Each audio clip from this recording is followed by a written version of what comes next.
त्यानंतरची आजची सभा काय वाटतं एकूण कालचा वाद झाला संपूर्ण मॅम समोर समोर मॅम राममान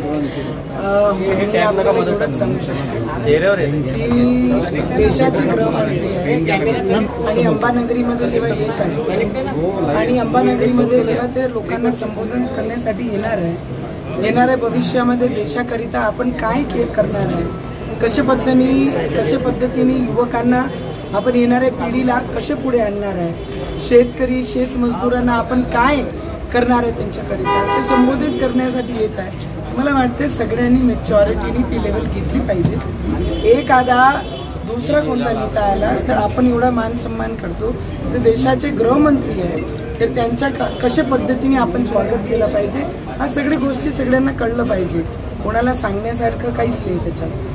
पण आधी प्रहारला परवानगी देण्यात आली होती, त्यानंतर अचानक त्यांची परवानगी रद्द करण्यात आली, याचं कारण काय? दादा मी आपल्याला एवढंच सांगू शकते की देशाचे गृहमंत्री आहे आमचे आणि ज्या सायन्स कोर आपल्याला पाहिजे हवा होता आपण पहिलेही विनंती केली आहे, आपण पहिलेही आपले अर्ज टाकलेले आहे आणि त्या अर्जानुसारच आम्ही ती जागा मागितली आहे.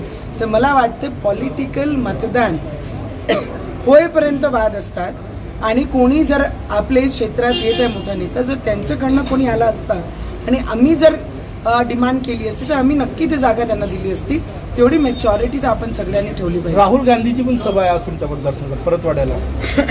मला प्राऊड फील होत आहे की 5 वर्ष ज्या पद्धतीने आम्ही काम केलं, गोरगरिबांच्या मदत राहिलो, लोकांच्या सेवेत मी 24 तास दिले, तर पूर्ण महाराष्ट्र आणि देशभरच्या नेत्यांना नवनीत राणाला पराभूत करण्यासाठी अमरावती यावं लागतं. तर मला त्या गोष्टीचा एक प्राऊड फील होत आहे की माझी अमरावती दिल्लीचे नेते असो महाराष्ट्राचे मोठे नेते असो ते अमरावती देत आहे.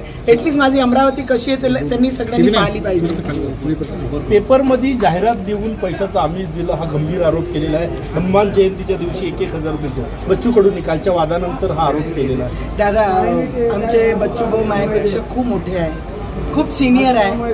त्यांचा अनुभव त्यांनी जे केलेले आहे ते प्रत्येक वेळी तेच जाहीर करतात आहे दुसऱ्यांच्या नावाने घेऊन. तर त्याच्यावर मी जास्त काहीच बोलणार नाही.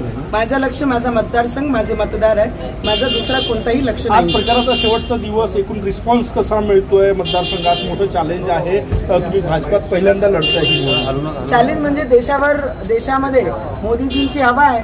मला नाही वाटत कोणतं जास्त मोठं चॅलेंज आहे, पण लोकांचं जे प्रतिसाद आहे ते हेच आहे की जो वर्कर आहे त्याच्या पाठीशी माझी अमरावतीकर आहे, जे महिलांसोबत नेहमी महिलांच्या पाठीशी उभी राहिलेली आहे ते महिला माझ्या पाठीशी आहे, शेतकरी शेतमजदूरांची हाकेसोबत मी नेहमी त्यांच्या पाठीशी उभे राहिलेली आहे. तर ते प्रतिसाद मला माझ्या जिल्ह्यात भेटून राहिला, तर मला काही जास्त विचार करण्याची आणि हे करण्याची गरज नाही आहे. मोदीबद्दल आपण केलेले जे रिमार्क्स, मोदीजींची हवा होती आहे आणि राहणार. मोदीबद्दल केलेले आपले जे रिमार्क्स आहे ते अपोजिशन असं बोलतात की ते वोटर्सला रिफ्लेक्ट करतात. आपण काय बोलणार? महाविकास आघाडीला तुमच्या विरोधात एकत्र यावं लागलं, सगळी ताकद या ठिकाणी लावण्यात आली महाविकास आघाडीने. मला वाटतं खूप आनंद आहे. जसा देशात नरेंद्र मोदीजींच्या विरोधात जे ऑपोजिशन सगळे एकत्रित झाले, जे एकमेकाचा चेहरा पाहत नव्हते, आज हातात हात घालून मोदीजींना थांबवण्यासाठी ते उभे झालेले आहे.